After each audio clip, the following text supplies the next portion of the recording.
The catalogue that has been created of the Dublin Journal of Medical and Chemical Science is one of the most useful tools, I think, for medical historians, social historians and historians of ideas that has been developed in the last while.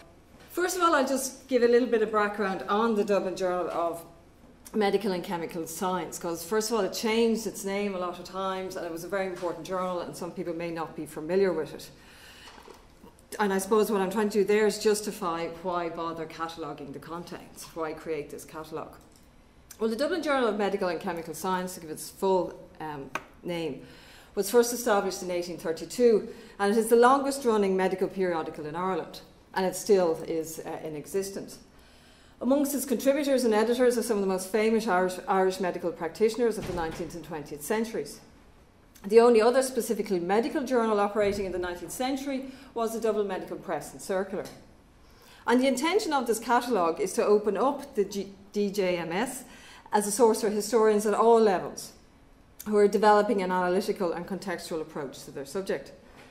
Prior to the creation of this catalogue, getting into this material, trying to get a handle on the wealth of material that's in this journal was extremely cumbersome and extremely time-consuming. The two main indices for the DJMS in existence prior to this were the electronic journal database called Springer Link, and of course good old Hayes Sources for Irish Civilization, the articles in Irish periodicals, and of course Hayes is now searchable electronically through sources on the National Library of Ireland website. And while these are very useful in many respects, they are limited in focus. And they concentrated only on the original articles published in the journal. So they really only focus on the medical archives, or the medical articles. So the IVRLA project has, for the first time, catalogued every individual entry in the journal, including book reviews, obituaries, clinical notes, special reports, occasional adverts. So the catalogue then is an invaluable tool which allow users to search over 117 years of some of the most valuable data and developments of Irish medical history. Now, how do we do it? Well, basically, I believe in simplicity when it comes to these things. You basically just go on to the IVRLA website, you enter the Dublin Journal of Medical Science, and what you get essentially are 6 Excel databases. So it's actually very simple, very easy to use. And they cover the whole period 1832 to 69. You can then download the one you're interested in, and you can download it onto your desktop. And you have then a full index of the journal for that period. You can also, of course, get additional background information on the journal, on the scope of the different databases, etc., etc. And then to allow for easy use, basically, it is an Excel spreadsheet. It's very simple, as I said, it's a tool. And there are different categories. The main categories where you can search material is under author, title, date, category of entry, location, and there are other ones, but they're the key ones to search by. You can also search by free text, which is very useful. So what kind of information is in it, and how can we use it in teaching and research? Well, I presume we all know that this type of journal contains, as you can imagine, very useful information on contemporary medical understandings of disease, surgery, etc. You know, the most obvious things. But I think for our purposes today, I try to consider some additional themes that can be drawn out when we use these search categories. So instead of sort of throwing up amusing articles about the history of insanity or something, I thought we'd look at some more general themes that we can pull out from the material. So focusing solely on the articles published in the journal, so if you just look at the sort of article section, the title of the articles, what we can track here, for instance, is the developments within medical profession and more specifically within their intellectual influences during the 19th and the first half of the 20th centuries. For instance, a very quick browse of the first series of the journal for the 1832-45 series. What you see is an extremely high number of European medical practitioners publishing in what is essentially a very local Dublin journal at this stage. So examples would be, for instance, the French alienist Jean Esqualiar, who was a key figure in the medicalisation of mental illness in the early 19th century and an important influence on Charcot, the French neurologist who was accredited with the development of the 19th century concept of hysteria. So he's being published in these journals. You also have other figures who are very key in the period. But this contrasts quite remarkably with the 20th century in the journal, where actually now, I'm not saying that the European influence disappears, it's still there, but it's reduced quite significantly. So you sort of get a sense that the intellectual sources for Irish medicine is shifting more to the English-speaking world, I suspect. I don't know, I haven't assessed it, but I suspect that's what's going on there. And it's also as well possible, when you do something as basic as this, just look at the categories, it's also possible to identify the consolidation of medical specialisms within the profession. Again, if we look at the early 19th century, when medical specialism was generally frowned on, the true sort of medical luminary was meant to be, you know, a man who could treat all illness, all ailments. And this is very much reflected when you look at the early entries. There's relatively few reports on what we would understand to be specialisms. Instead, you have the general headings, which I've just thrown up there, of chemical and physical science, of botany and natural history. They're very, you know, pathology and therapeutics. They're very general. And then when you throw up a later search on this, what you actually see are specialisms such as the emergence of, say, emergency medicine, and much more strongly in the 20th century.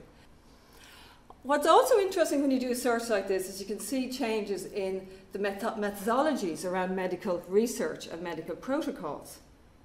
By the beginning of the 20th century, you see authors or papers being published have several authors instead of just one author. And that's clearly an example here. You can see there author 1, author 2, I hid.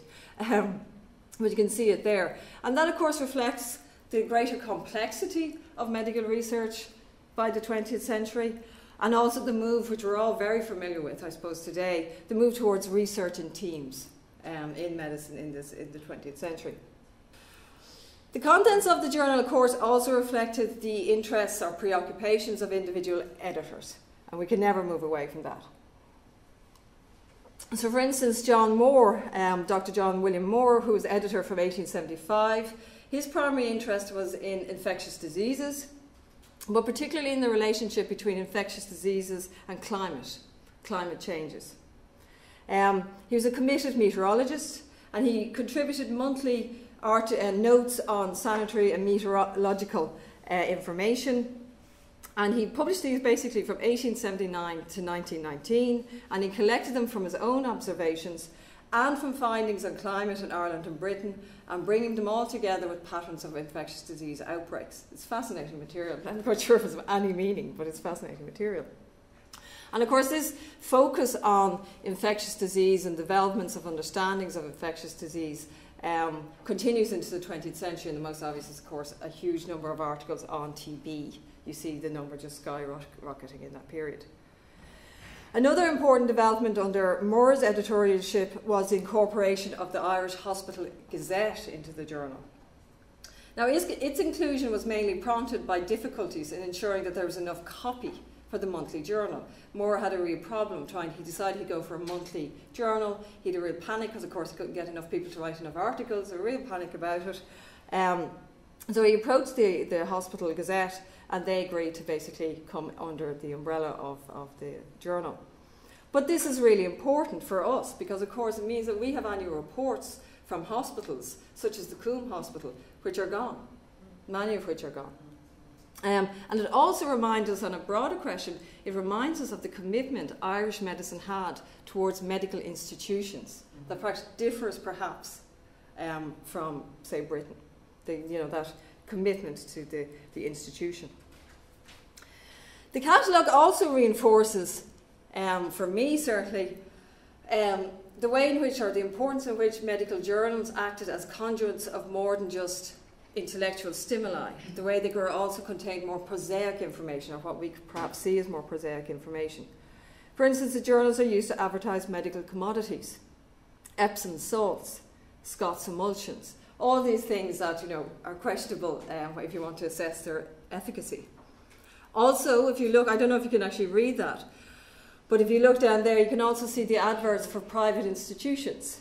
If you look 2 above where the little blue line is, It's a private institution for people suffering with nervous disorders. And this is where they touted for business, essentially.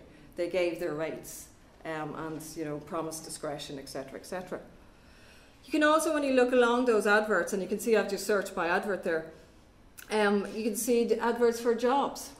Okay, the most obvious being in hospitals. They're listed there. But what's interesting, and it's actually not on that snapshot, is some of the jobs advertised with the Indian Medical Service, quite frequently advertised in the journal, suggesting, you know, they are reminding us again of the impact of medical migration on the profession. And you also see other things, educational courses, you know, all those type of very prosaic things that, you know, are in the journal. And it allows us, I suppose, to track incomes of doctors, all these type of issues. It also reminds us, of course, the degree to which medicine is always related to entrepreneurship in this country. You know, this notion that you can sell things in a journal as well as have your professional job. And finally, I suppose, for a broader issue, the journal is an invaluable source on biographical information. During Wilde's time, when he was editor, he introduced a new feature which basically included memoirs of famous Irish doctors, the great luminaries. And they're very useful. You know, people like Stokes and Graves, we have memoirs of them. But from 1920, increasingly the journal included the obituary section of, you know, less well-known individuals, the local hospital doctor, the individual who's often forgotten about, and it's then very hard to find any information on them. Okay? So these are much shorter reports, they're less illustrious, but they're vital resources when you're trying to get a sense of individual doctors practicing in small areas.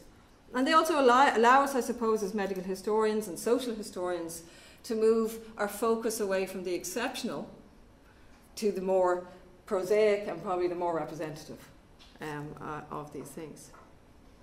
So I suppose the journal is, I would say, a very important resource for historians of all levels, from your first year student who wants to first encounter this material to a more complex PhD student. It can tell us, I would very much argue, about the intellectual development of the Irish medical profession.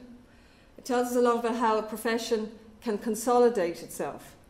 And it also, as Mary alluded to in the introduction, it provides some insight into the social and cultural history of a relatively small but quite powerful elite group in Irish society. And I suppose this project, I would like to say, is a very important step to making this material accessible. So thank you.